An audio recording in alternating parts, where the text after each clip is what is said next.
front seat, front row. All right, so first of all, if I'm looking at you funny today, or if I'm squinting, it's because I have one contact lens in, so I can see half of you.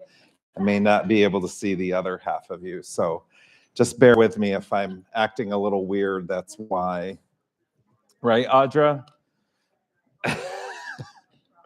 So welcome to our Cup of Joe with Perigo, and we have quite a bit to go over, so we'll go ahead and roll.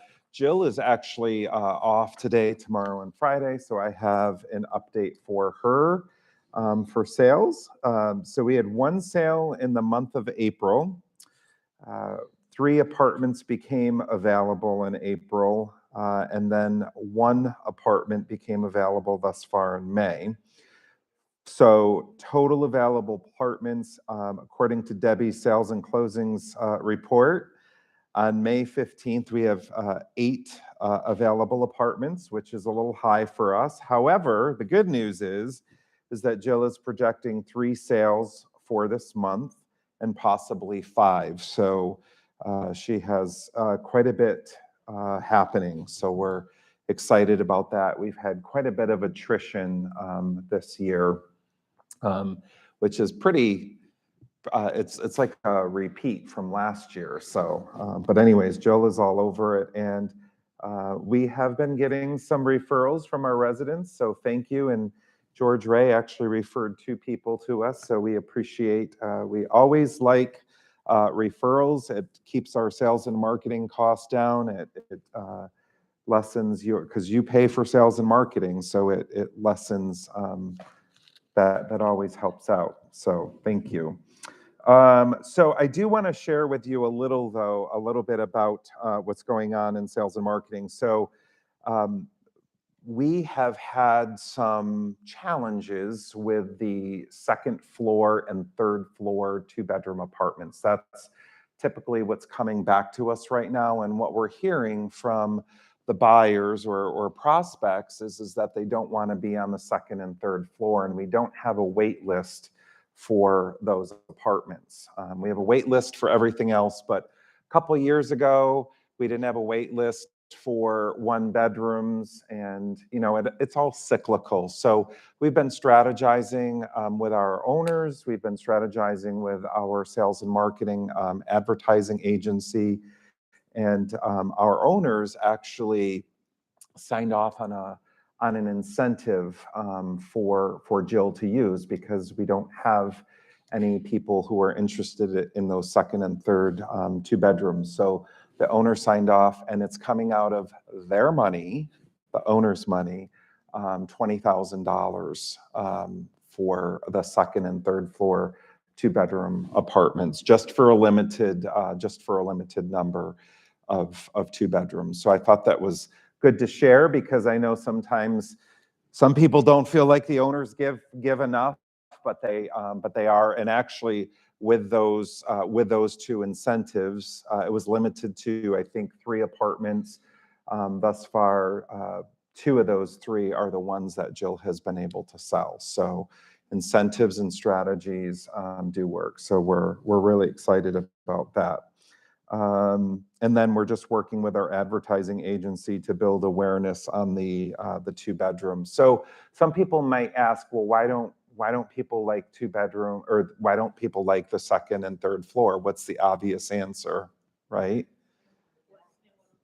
Right, they want a patio. And Jane Coots just said it. She said COVID, and it really is kind of a fallout from COVID, right? People don't want to feel like they're being trapped. And that is actually the verbiage and the words that have been conveyed to Jill. So again, that's probably part of the cycle too. In a couple of years, that won't even be an issue anymore. So a lot going on in sales and marketing, and I can assure you that Jill is steadfast at making sure that the apartments get sold and we get back to having zero vacancies. So on that note, I am going to, let's see, Aaron, do you want to do, actually, we'll do this. Robert, do you want to come up and do the Employee of the Month? It's Edwin. Yep. And then after Edwin, we'll bring you up, Aaron, and you can do the Employee of the Month, and then you can do Water's Edge update. Okay. Thank you. Hello, everyone. Can everybody hear me? There it is. So, unfortunately, Edwin is not here. He is actually traveling back to New York to be with his grandson, who is, I guess, graduating from law school. So, he is not here. But I just wanted to give a little bit of a background on Edwin. Edwin came to us, I think, maybe 6 months ago, through a company that we were using some supplemental help, I guess. And it's a long story as to how he came here, but we're very happy that he is here. We have had a lot of compliments about Edwin, about his demeanor, about just how customer service oriented he is. And there's really not much more. I mean, he's just been a great employee for Sandhill Cove, and we're happy to have him here. We are more than happy to have him here, and he basically, as Sean says, checks all the boxes, for an employee, especially what we're looking for here at Sandhill Cove. So congratulations to Edwin, wherever you are in New York. But we're just glad, we're very happy to have him here. So.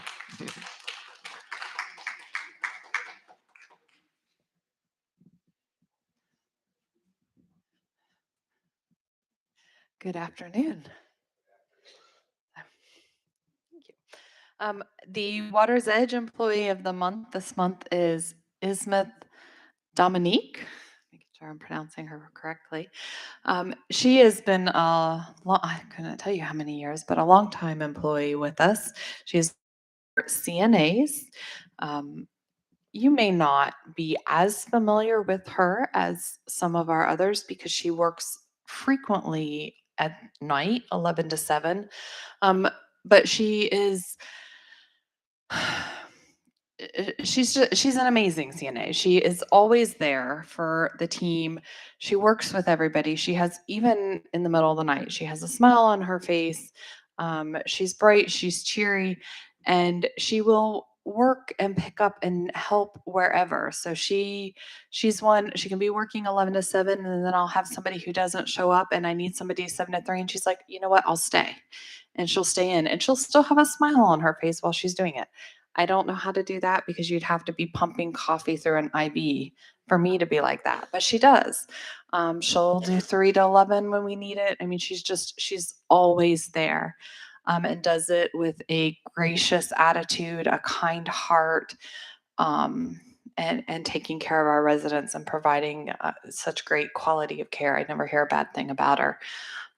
So we're very proud to have her as part of our team and as one of our Employee of the Months.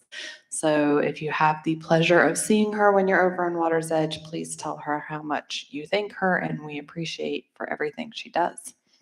Aaron, can I just add Yes. to her?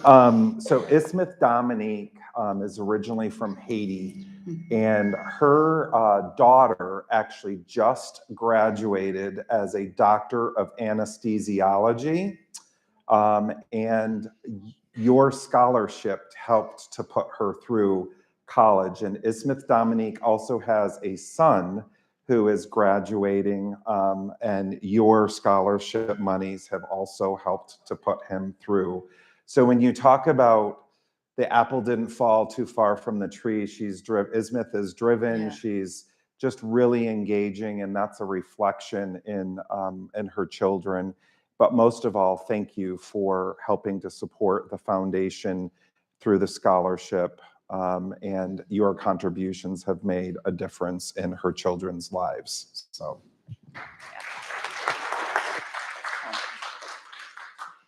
On her behalf, thank you. And just to give some updates about Water's Edge, I like to give the COVID update, and the wonderful news is we're COVID free still, so that's very good. There's a little bit of trending upwards. We're back to orange as a transmission rate in the county, but that's kind of seems to be that ebb and flow that's going. I'm not overly concerned about it. It just kind of is our new norm these days, but we don't have anybody positive within the building, either staff or resident at this point in time. So that's a good thing. If you've been over recently, you've noticed that we're starting to look a little bit different. The wallpaper is down. They've completed that. They've prepped the walls. That's why they're white. They're not going to stay white. But it does already make a big difference over there, makes it nice and bright. We're going to be looking at submitting the paint colors next so we can start getting the fresh paint up on the wall. I'm hoping to make it more of a spa-like feel, really to brighten it up, make it more welcoming for individuals to come in. And that's our goal. So we're very excited about that. The new floor has been put in all of the resident rooms, except for a handful of rooms still on Gardenia. That will be finished up this week, and then all of the flooring will be done. So that's really exciting. Both residents and staff are very happy about that because it makes it both visually pleasing, but also easier on the staff with maneuvering some of that equipment around.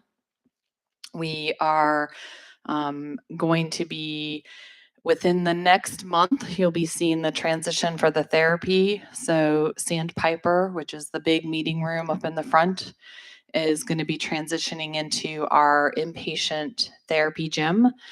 We have some new equipment that is ordered. I was just actually completing a form today to coordinate for the delivery of it. It'll probably be here early June.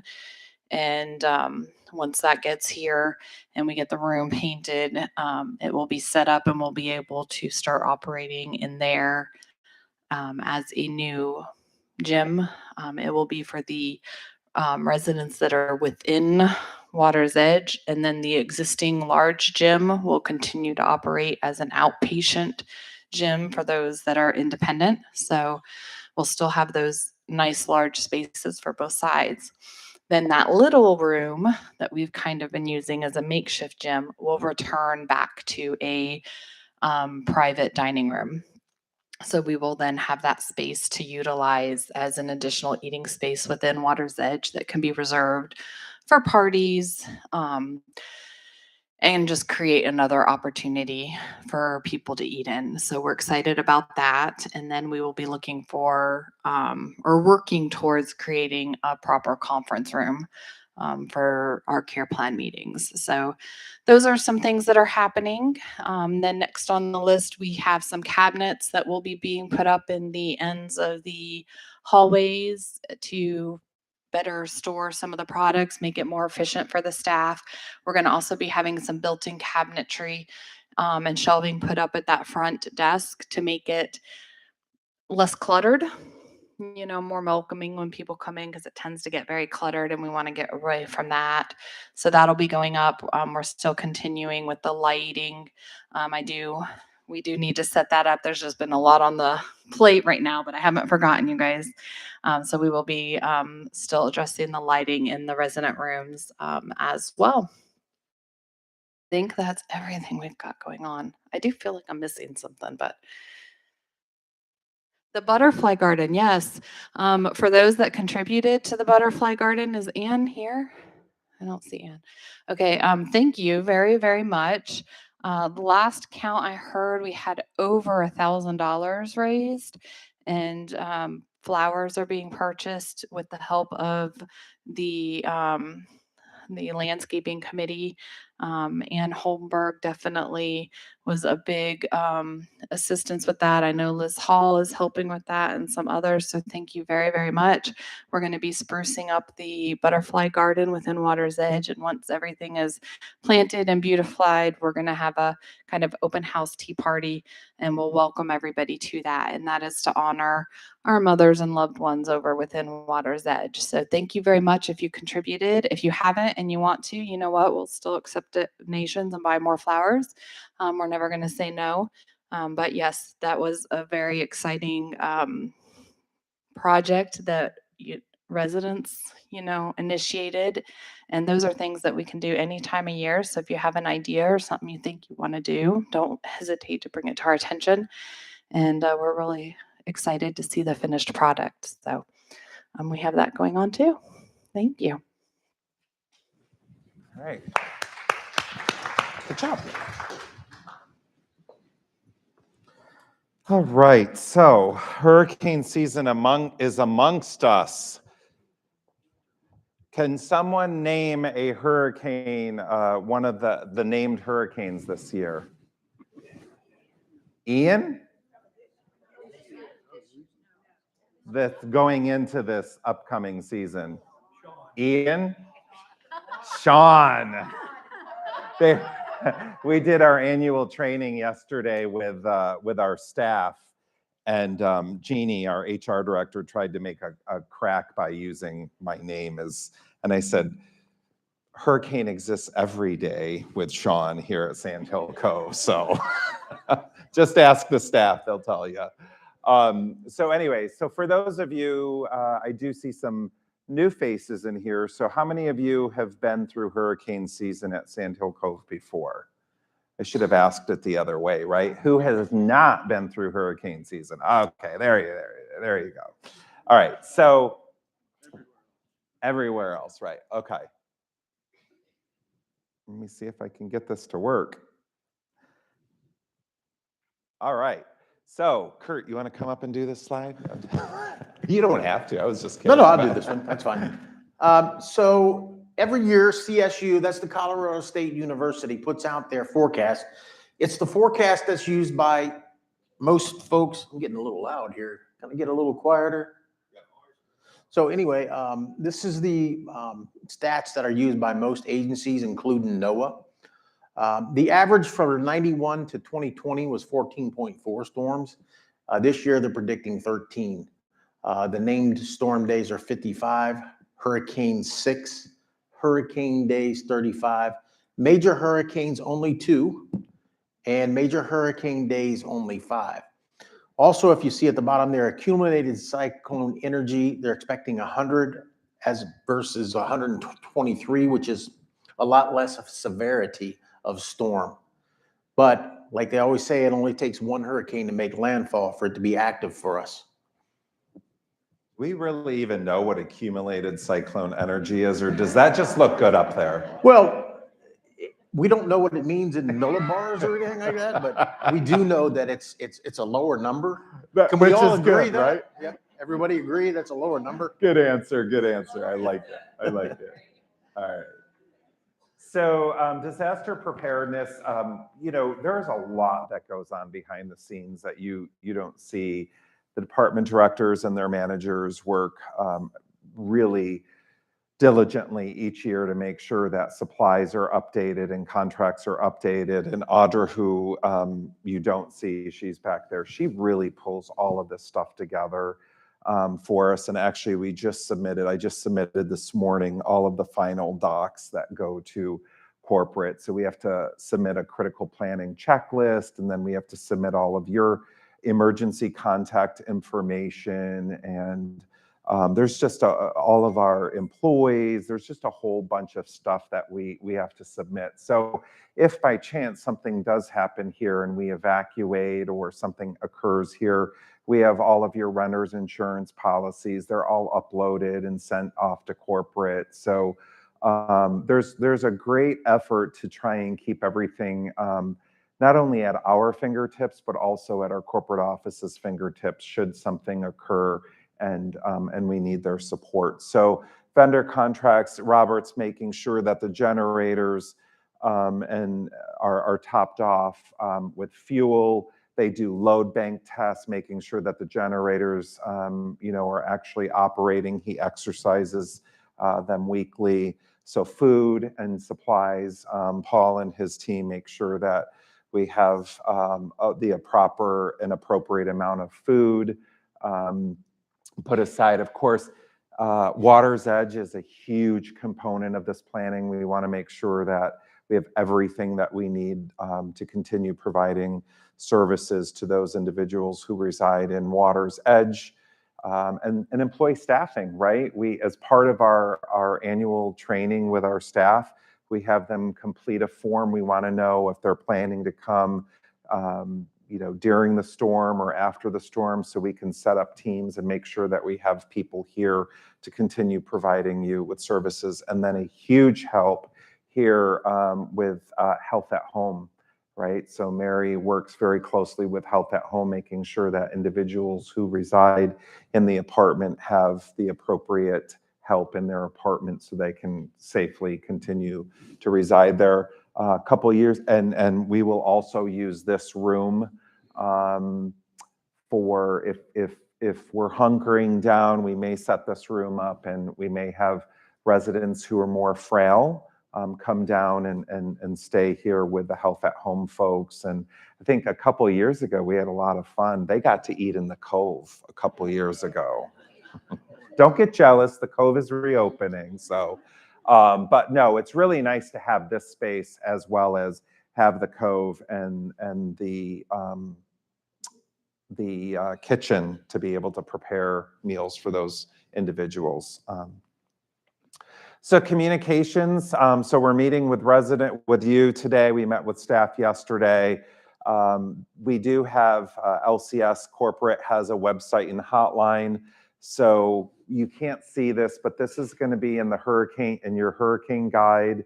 By the way, if the only thing that changed this year in the hurricane guide is 2023. So everything else in there. So my point is if you have not received a hurricane guide and you would like one, you can either view it online on CareEmerge. You can stop by the front desk and we'll have one for you. But don't feel like you have to get a new hurricane guide because the only thing that's been updated or changed is the date. I would like you to know that we do have a hotline number, and that goes directly to corporate. It's up there, 1-888-214-8464. And what that means to you is that you can provide that information to your family, and they can contact that hotline in the event there is an event.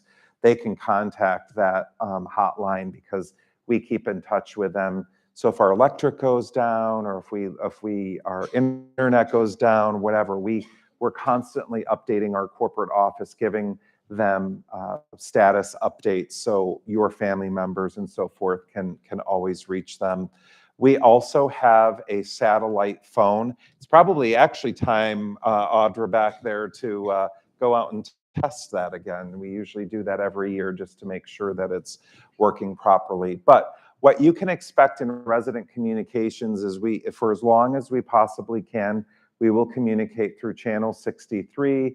We will print things out. We will, stuff your boxes. We will, if we have to go door to door, we will. Odyssey, CareEmerge, and then the hurricane evacuation questionnaire that is dispersed, and it will be disseminated tonight. It will go into your box by Steve and his team. You'll get this questionnaire, and it's basically, what is your intent if we had to evacuate, or if there was a pending storm? Would you stay with us? Would you stay locally with a friend or a family? We want to know what your intent is so we can properly prepare. Oh, I should say, once you complete that, we do ask that you return it to the front desk because we do collate that and keep that information. So hurricane procedures. So as a hurricane is brewing out there, we are looking at what's the predicted landfall. And so these are kind of our landmarks of where we're at. We'll get out the emergency management manual, and we'll make sure that we have topped off the generator fuel, have we mobilized our supplies, that sort of thing. So what I will tell you is that, number one, my goal is to stay here. I really don't want to evacuate. And we have evacuated several times before, and Mary Summers says, it's a nightmare. It's a nightmare, for a couple of reasons. One, hurricanes are very unpredictable, especially the one that's named Sean. you don't really know. You know, they say it's going to hit, and then it, you know, goes around and scoots around the peninsula, and it hits on the other side. So it's really unpredictable. So if we were going to evacuate, we would have to evacuate well in advance, right? And sometimes when it's time to evacuate, we didn't make the decision soon enough, or, you know, so really the goal is to remain here. Unless it's a category 4 or 5, we are not in a flood zone. Just because we're on water does not automatically put us into a flood zone. FEMA does the zoning, and we are not in a flood zone. Doesn't mean that water wouldn't rise. It doesn't mean that, you know, I think a couple years ago we had a boat end up in the mangroves and, you know, that sort of thing. So it doesn't mean that water won't rise and come up onto our property, but we are not deemed a flood zone. So that should make everyone feel better as well. But with the pending hurricane, we're evaluating where is it going, and we are on calls with our corporate office, with risk management, and you know, they're helping us make these decisions, and they're helping to mobilize resources as well. So what can you do? If you don't have your renter's insurance policy, please consider one, but check it to make sure that it has not expired. If you have a friend or family in a safe area, please make arrangements to be with them for the duration of a storm. So what that means is that once we hunker down, for those of you who haven't been through this, when we know when it's predicted landfall, we're gonna lock down about 24 hours, 12 to 24 hours before that predicted landfall. And what that means is you will have to remain in your apartment or your villa. Sometimes we see people with animals sneaking out, and then Mary has to go talk to them. But once I say we're locked down, we expect that you will remain in your home. So you have to make the decision: are you going to go or are you going to stay? But if you stay, we ask that you play by the Sandhill Cove rules. And you can always go and stay with friends or family, or you know, whichever. Pick up Sandhill Cove Insurance website and hotline postcards. We have these handy dandy little postcards that I think Audra said we ordered about 10,000 of them because they've been here for years, even longer than she's been here.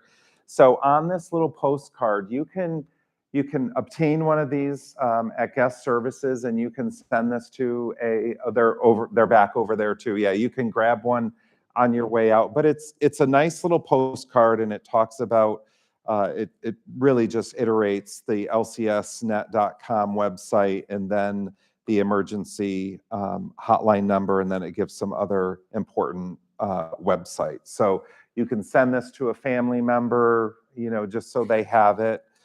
It's a nice resource. So hurricane supplies, what do you need? If you read the hurricane guide, these are all in there. So I'm just going to go through them really quick. But you should right now be thinking about, if you have not done so, obtaining your hurricane supplies. So we suggest 5 to 7 days of drinking water, 5 to 7 days of the non-perishable foods, such as ready-to-eat canned meats, fruits, and peanut butter. Sounds like a lot of sodium, doesn't it? Blanket and pillows. In my office, under my credenza, I have a cot, and I have a pillow, and so just get prepared.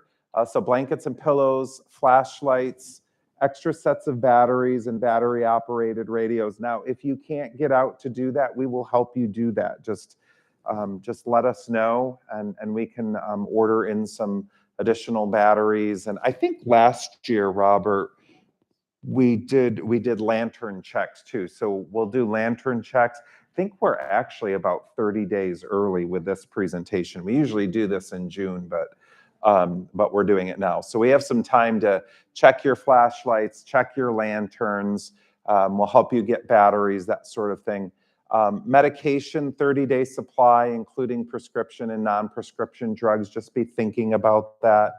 And I think I heard or read that the governor did actually just announce a tax relief on hurricane supplies, and it's coming up. I'll put it in the weekly. Thank you. May 27th through June 9th. And then I think there's going to be a second one in August. Yeah. But if the governor announces a state of emergency, an additional 30-day refill will be obtained. So just pay attention to your medications. We want to make sure that there's not an additional emergency going on within the emergency, and you can work with Mary on that. So we also recommend Ziploc freezer bags, Clorox toilet paper, insect repellent, hand sanitizer. You can go through all of this. I don't want to belabor the point, but it's all in the guide.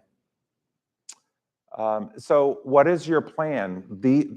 This is important, making sure that whether we evacuate or stay, we want to make sure that you have those documents that you need, such as your Medicare cards or your health insurance cards, your family contact information, any legal documents.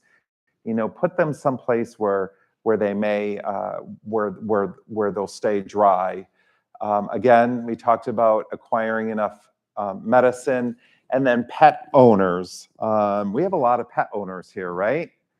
So be thinking about your pet in a pending hurricane. We do require, and it is a requirement, right? When there's a hurricane coming, we do require and ask that you take your pet to to a shelter. And you, yeah, okay. Yep, and we usually bring the Humane Society in for the pet owners annually, so I suspect that we'll be doing that as well. But why is that so important? Because we don't want you going outside with your pet. People think that, oh, it's clear out, they can walk outside with their pet, and then of course, and then if we evacuate, pets will not be allowed to evacuate either. So I'm sorry.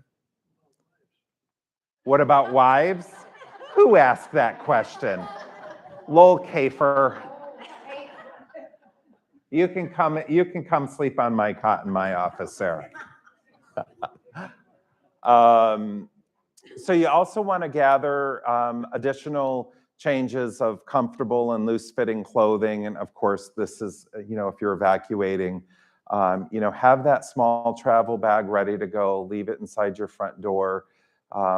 Yes, include extra undergarments and toiletries and so forth. It's really important that we also know what your needs are. Wheelchairs, walkers, oxygen, nebulizers, that sort of thing. Let's see. Remember to bring a large flashlight and extra batteries. Okay, let's see here. So Sandhill Cove, if we evacuate, there will be nobody here. No staff, no residents. Everyone will need to evacuate. The community would be shut down. So in summary, at the beginning of the hurricane season, review your hurricane guide, prepare for your personal emergency supplies, register your pet at the local Humane Society, complete the hurricane questionnaire, which is going out tonight, complete and review your tenant HO4 insurance form, which is basically like a renter's insurance policy, and then just keep up to date on resident communications, okay? So independent living evacuation sites, I'm gonna be honest with you, this gets a little bit more tricky for us. Years ago, hotels were much more willing to contract with us and sign an agreement. They don't do that anymore. By law, we have to have mutual aid agreements for Water's Edge, which we do. We have lots of those. So the Agency for Healthcare Administration requires each organization, each nursing home to have that. For independent living, we have hotels, and Audra works on this every year. We have hotels, depending on where we would go, we would work with our corporate office, and we would work with the International Travel Agency, which is where all of corporates travel is booked. And so they can go into their system and they can look to see how many rooms are available in the area that we're thinking about evacuating to. So they'll be a help for us. But that does complicate evacuation for us. And it's probably a good complication, because if it were too easy, we would probably evacuate more quickly, you know, but the goal really is to remain here and not evacuate. So those who evacuate on their own will return after the Sandhill Cove buses return and everyone is settled in. This is very, very important. So if we were to evacuate, we have to get clearance to be able to come back onto property. So until we have the clearance, we will not return to the community, and therefore, whoever is evacuated on their own will have to wait until we have returned. So does that make sense? Okay. All right. Kurt, is there anything that I've missed? Do you have any questions? Let's just stay. I think I just heard somebody say, let's just stay, right? That is the goal, Jane. Let's just stay. Okay. Yes.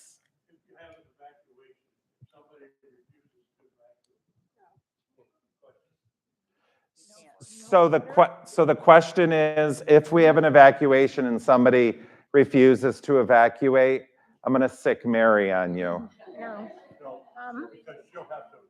No, what you have to understand, when that slide where it says no power, no water, what we do is we turn off the power supply and the water supply to the community. So there's no point in being there, because you won't be able to function in your apartment. We've gone through this many a time, and it has not been in anyone's best interest to stay when the community is closed, because what you have to realize is that the whole community at large is going through the same thing, and emergency services are not available. So this is why we take a very serious stand. Within the event that we evacuate, everybody goes, nobody stays. The community shuts down. No security, no dining, no housekeeping, no services, no electricity, no water. I think they get it, Mary. No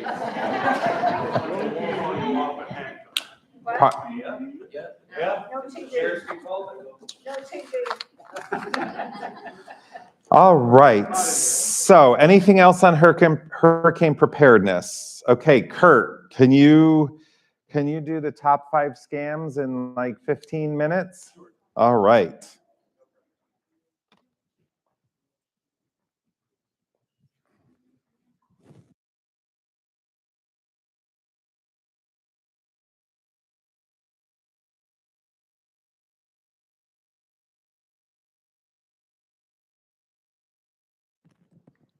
All right, there we go. So I've been doing this for a number of years. I've updated this. We wanted to bring this to y'all's attention today because we've had some incidents in the past. And we want to make sure that you guys are aware that we are aware of what's going on out there, and that you can come to us if you have any issues. All right, so let me run through this real quick. So people 65 and over account for 17% of the population, and according to estimates, comprise over 30% of fraud victims. So that's nearly 1/3. 17% of the population is targeted for 1/3 of all of these crimes. Why are you being targeted? Well, your name may have been added to a list. So a lot of times when you sign up for things, they may send you something saying that, do we have your permission, to give your name and information to our other vendors? At that point, I would say no. That's what I do. But if you say yes, guess what? You're added to several other sites' information. The bad guys perceive older adults as easy targets and with more disposable income. Typically, that's true, right? As we age, we get more disposable income. Your generation trusts in people. So if we talk about the greatest generation, right, and we talk about the beginning of the baby boomers, we're talking about people that lived in houses and didn't lock their doors. It wasn't necessary. Didn't lock your cars, right? You can't do that anymore. It still happens today. We're not going to point any fingers in here, but we know it still happens, right? You leave your door unlocked? Okay. Yeah, okay. So that's what their perception is and when they're targeting you. Older adults are often reluctant to seek advice or report they're being scammed. So anybody that gets scammed really doesn't want to tell anybody about it. Why? Because it's embarrassing, right? It's embarrassing. What happened? There we go. All right, so we're going to just run through the top 10 here. Number 10 is travel scams. Those are like Airbnb, VRBO type of situations where you call, try to arrange, or you send a deposit for a place, but you send a deposit and the place doesn't exist, or it's not really their place to rent to you to begin with. Those type of situations. Charity scams. Charity scams happen all the time. This really started around 9/11. After 9/11, there were several charities that grew, and a lot of them were scams, and they just steal people's money and deposit it for themselves. Pet adoption scams. Let me hit that real quick because that's something that's coming back. People that steal other people's pets and resell them. Happens all the time. Or you send a deposit for a pet. They get the deposit. They don't send you the pet. They say, oh, well, we need some more money because we need to send it on air cargo, and the crate costs this much money. So you send them some more money. It's just a way of them milking, and never have the product to send you. No pet existed. Those type of things you need to be worried about. Credit card fraud. This is one where my parents were hit with credit card fraud. One of the frauds that they got hit with was from a gas skimming machine. So there's machines that you can put on a gas credit card reader. It skims your card. And from that, they can make a duplicate card of yours. It's just like your own card, acts just the same. Collection agency scams. They'll call you up and say, hey, you owe us a debt. Give us your credit card number for whatever it may be. It's not a real debt that you may owe. Nigerian letters, AKA the pigeon drop. This is the one that's big. They'll send you a letter in the mail. They'll say you've won a prize. You're now the recipient of the ex-prince of Nigeria's fortune. We'll send you a check, but you need to cover shipping and handling. Send us so much money, and then we'll send you the check. You go to deposit the check's fake. Cash for a check. They will send you a check. You deposit the check. You go to your bank account the next day. I guarantee you it says the money's there, but it's only pending. So you thinking it's there, you're going to either get gift cards, or you're going to send cash, or you're going to reimburse them for giving you this big check. But then 3 or 4 days later, the check comes back. Not good. Fraudulent check. Guess what? Now you're out of that much money that you sent, and the check's no good. Sweepstakes and lotteries, we all get them all the time. Emails, texts, hey, you won this, you won that. Do your research before you click on any of those links, or you go to any, or call anybody about those lotteries, because 9 times out of 10 it's fake. Computer, real big one, computer. You have internet pop-ups, PC repair. That's a biggie. Someone will get in there and infect your computer saying your computer has been locked because of a virus. Call this number in order to unlock it, right? You call that number, they're going to want $300. Give us $300. We'll unlock this computer. We'll make sure you don't have a virus again, knowing full well that they're the one that gave you this virus to begin with. You see, if you have anything like that happen, come to us. Come to us, because we can get a real computer guy to get that off of there. Okay? Microsoft, Apple phone call, that's the same ploy. They use Microsoft saying, Microsoft, oh, you got a problem with your Microsoft Outlook or whatever it may be that you're utilizing. Apple, same thing as Apple. If you have an Apple phone, they try to fraud you with the Apple phone. Amazon, this one's made it on the news here the last couple of days. Amazon's a biggie. They try to get me with Amazon. They said that I owed money, and I'm like, wait a minute, I never ordered anything. I click on the link, it takes me to the website. It looks exactly like the Amazon website. Log in with your username and give your password. Down to the T, look like the correct Amazon website. I check up in the URL. It is not the Amazon URL. It's some weird code with digits and everything else up there. So I'm like, that's not Amazon. So they were phishing me to get my username and password. What happens if they get my username and password? Then they can go on the real Amazon site and use all those credit cards I got listed and buy whatever they wanted. They'd have a field day. So that's one of the Amazon scams. Another is text scams from Amazon, saying that you may have won something from Amazon. Amazon doesn't do that. Total fake. If you have doubts, if you ever get that little thing in the back of your head that something ain't right, come see us, because it's probably not right. Fake government scams, jury duty, IRS. All right, this is where they call you and say, hey, you got jury duty, or hey, you owe the money to IRS. IRS is not going to call you. IRS is not going to call you. They're going to send you mail. That's how they communicate. Jury duty. Jury duty is not going to call you and say you got jury duty. You're going to get summons, right? That's how you're going to get jury duty. You know, they're going to give it to you in mail. Fake accident arrest scam. That there, if you have grandkids that drive right now, or great grandkids that drive, this is the one they'll try to use on you. They'll say, hey, we have your grandson, your great grandson in jail. They were driving under the influence. If you want to get them out of jail, you need to send me this much money. Don't buy it, right? If they're in jail, you're not getting a phone call from somebody else telling you to pay them money to let them out. They get their one phone call, right? And they're probably going to call who? Not you guys, the parents, right? Probably the parents. Or if they're married, they'll call their spouse. The grandparent scam, basically the same thing, except for this time they'll use someone to deceive you. They'll use someone younger to deceive you, to act like your grandchild or your great-grandchild, right? A deception tactic. And they'll say, Grandma, you got to help me. I need money. I'm in trouble. I don't know how often you see your grandkids, but if it's not very often, it could be plausible to you. So if you get something of that nature asking you for money, let that little tingle in the back of your head make you come see us, right? We can help you. And number one is the Medicare scams. So Part D is the first one, okay? AKA $299 ring. All right, so this started back in 2004. And it was the $299 ring, because the ring meaning they're going to call you.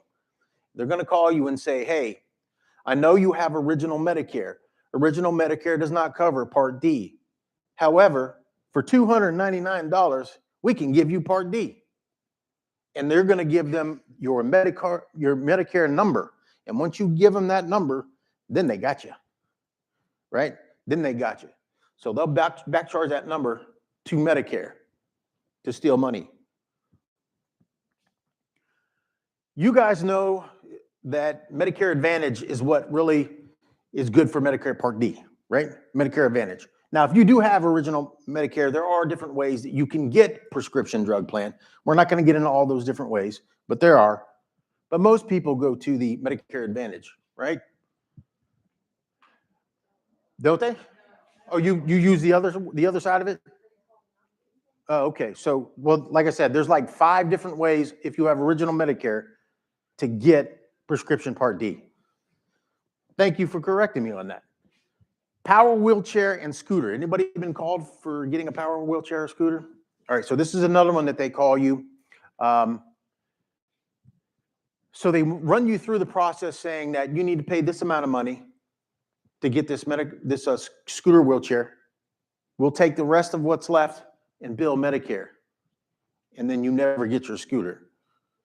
Okay, so that's another way they do it. COVID fraud, who's been hit with the COVID fraud yet? Anybody? Okay, so it's going around right now where people are getting called about getting COVID tests.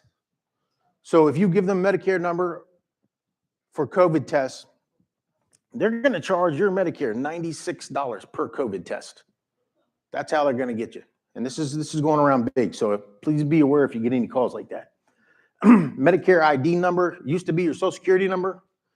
Now it's a random number. So please keep that safe to your chest, those numbers, and don't give them out over the phone unless you know exactly who you're speaking to. Okay, because that's the biggest way that they get you. All right, so be suspicious. If it sounds too good to be true, it probably is. If you're asked for financial or personal information, don't give it. Police will never call you if they have an arrest warrant. I can guarantee you that, right? They're not going to let you know in advance. They'll come get you. The IRS will not call you. They will strictly deal in mail. If you have any questions regarding Medicare, simply hang up and call the number 1-800-MEDICARE. Never send cash or gift cards through the mail. Never send money via Bitcoin. If they ask for these type of payments, it's likely a scam. Never give out your Social Security number over the phone, and do your research. Use fact-checking resources like Charity Watch, Consumer Action. Call the Customer Protection Agency, BBB, Better Business Bureau, DOT, FTC, Medicare, etc.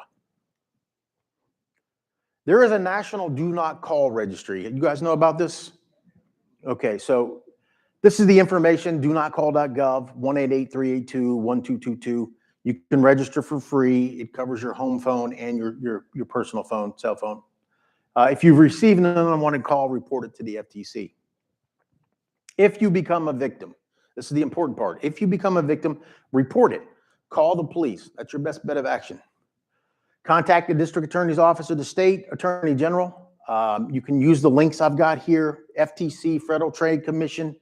And if you get a tax refund, report it to identitytheft.com if someone gets your tax refund. And the quote of the day, the Sandhill staff, Cove staff here to protect you. Please know that you can run this situation by Auditor Mary or myself, even Sean. Even Sean, I'll say, you can run it by him. Before you make any decisions, let us help you navigate, determine if it's a scam or if it's real. The people behind these scams are master manipulators. They are very good at convincing people to provide them critical information. So just be aware of that. And we're here for you. Any questions? Yes, sir. So what I have over here is a sheet detailing numbers and contacts in case you have any issues that you can get one of those on your way out. Anybody else? Yes, ma'am. This isn't a question, but I had a new one today. On my cell phone, I had a message that said my PayPal account is compromised. And I had never had it. It's very similar to the Amazon one, but with PayPal. So just another little warning. Yep. They're changing their taxes. It's all Netflix is another one. Yep. And Kurt, that happens to me, but all I do is sign into my Amazon account and then it's responsible. Right. That's right. They want you to follow their link or to give them a call so that they can draw you in. Yes. Anybody else? Thank you, everybody.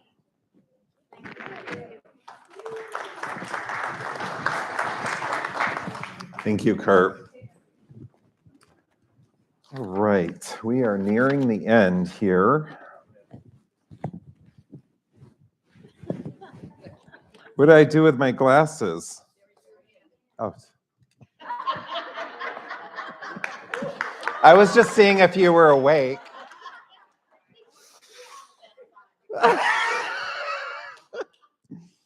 All right. So just a reminder, the hurricane evacuation questionnaire is going to be placed in your box tonight. Please complete that, return it to guest services. And I want to bring up Paul DeMay. And many of you have probably met him or have seen him around. He's very engaging. I love having him on our leadership team. He's fun. He's got new energy, and yeah. So we're just really delighted to have Paul here on our team. So if you want to. Thank you. You want me to put it on you? Yeah, please.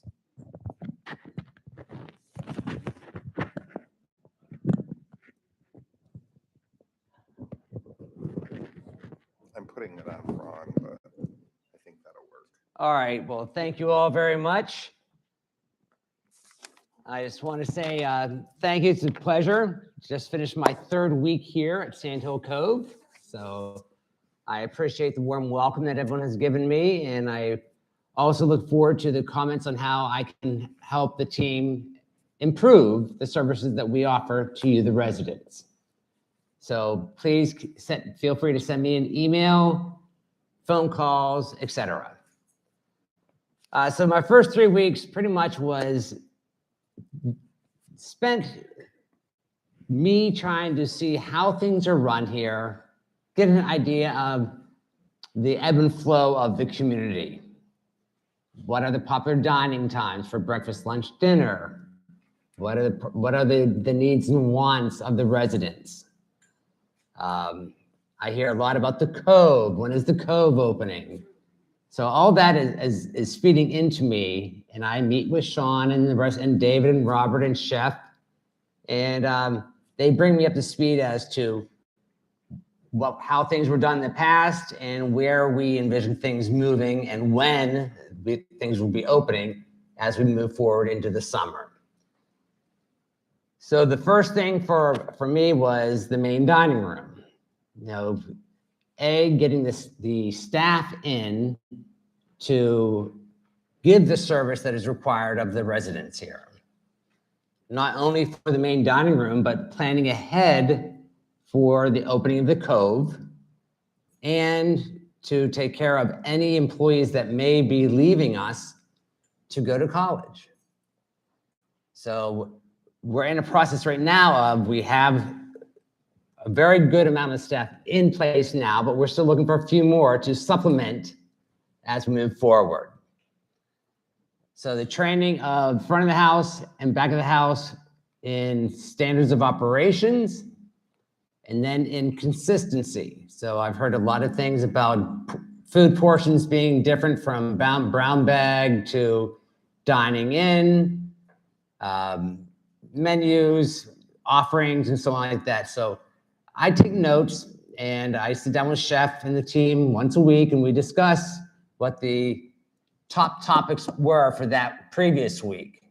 And we address them, and we try to make it part of our daily routines to make sure we keep the same information and the same processes moving forward.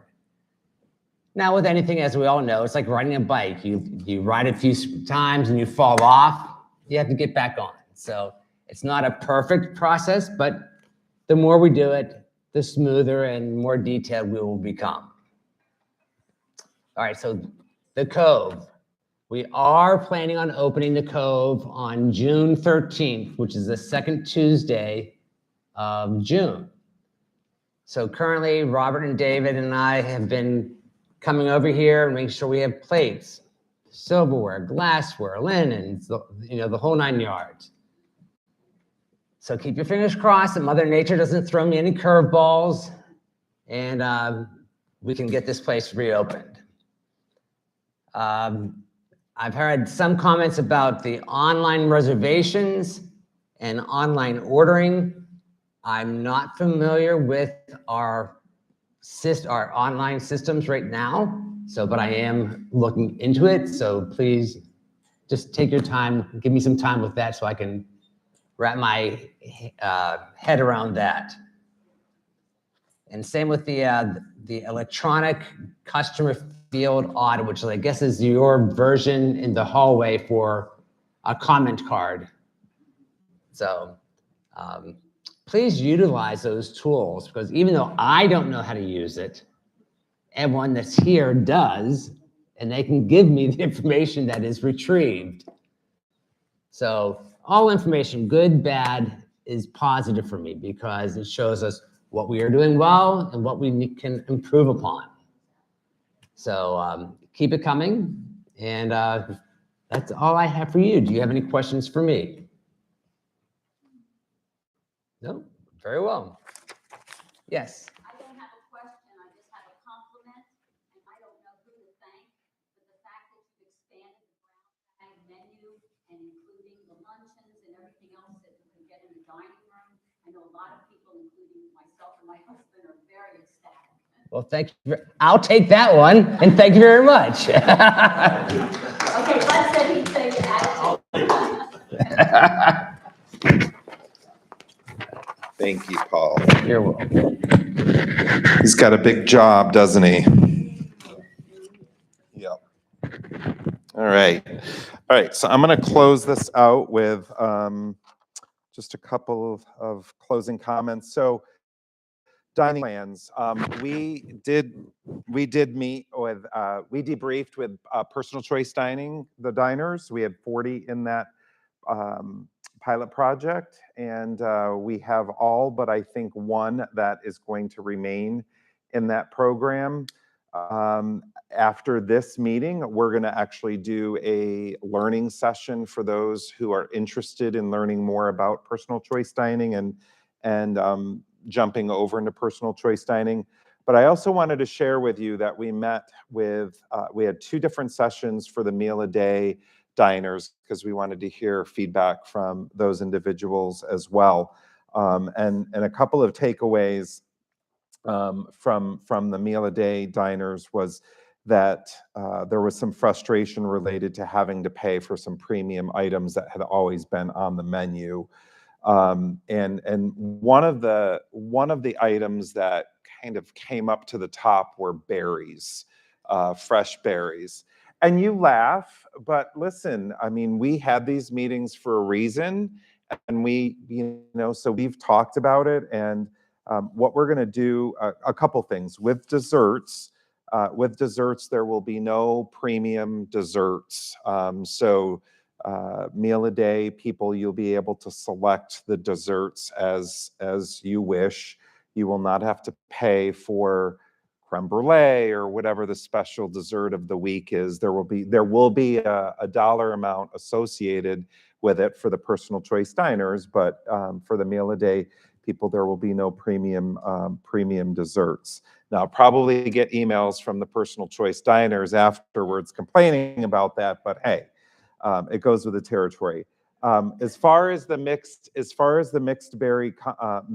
berries go, what we're going to do there, and this will affect everyone across the campus, right? We're going to reduce the price for personal choice diners. Right now, we have this big berry parfait, and I think personal choice diners pay $4 for that.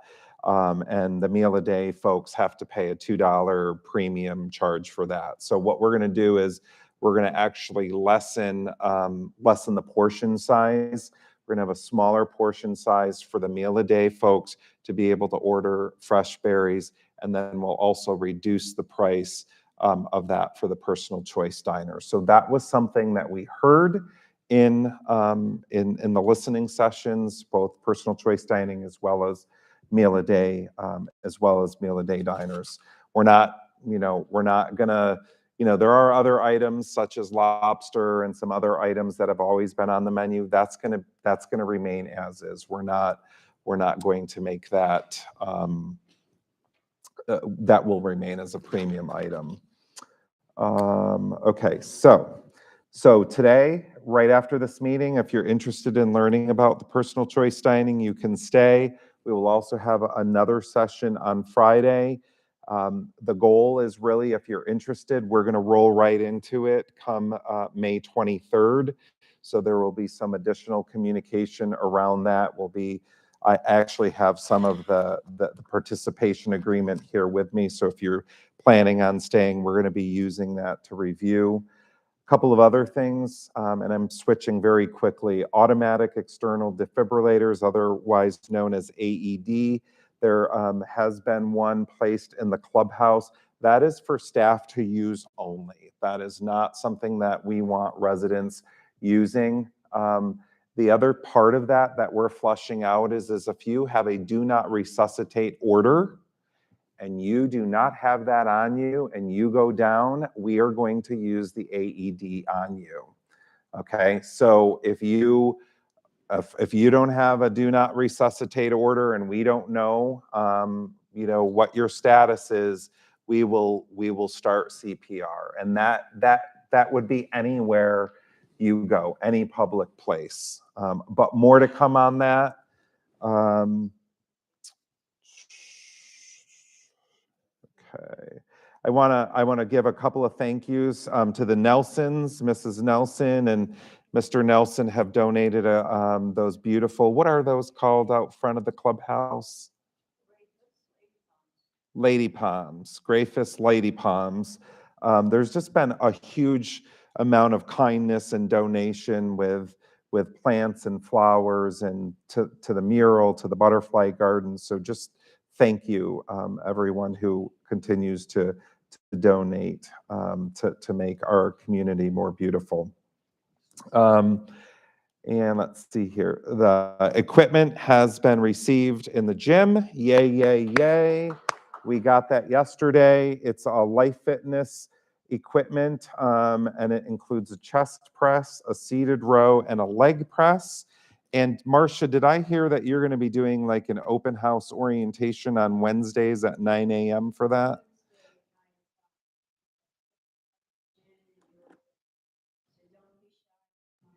Yep. Don't be shy, come on by.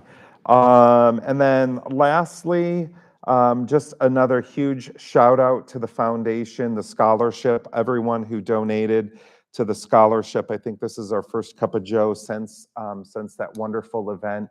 The scholarship fund committee gave $145,000 worth of scholarships out, and that is changing the lives of not only our employees but their children. So big thank you for that, and we can give them a round of applause for that. All right, any questions for me before we close this out and go into the learning session, educational session on Meal a Day? Okay. Senior Fitness, yeah. Senior Fitness Day is May 31st. That is our annual National Senior Fitness Day. It is really fun, so please participate in it. We encourage our staff to come down and participate. Be looking for information on that. And then, Jane, I almost forgot too, that on Friday in here at 3 o'clock, we are doing these really educational sessions that are being hosted by LCS's Medical Advisory Board. How many of you attended the last one? The last one was on skin. It was on dermatology. And it was actually, the host of that was a resident who lives in one of our Arizona communities who was a doctor, dermatologist. So at the Mayo Clinic, yeah. So this one on Friday is going to be falling in the elderly or senior falling or something like that. 3 o'clock in here, and it will be virtual, hosted by the Medical Advisory Board of Life Care Services. So please join us. Any questions? All right, we are adjourned. Thank you.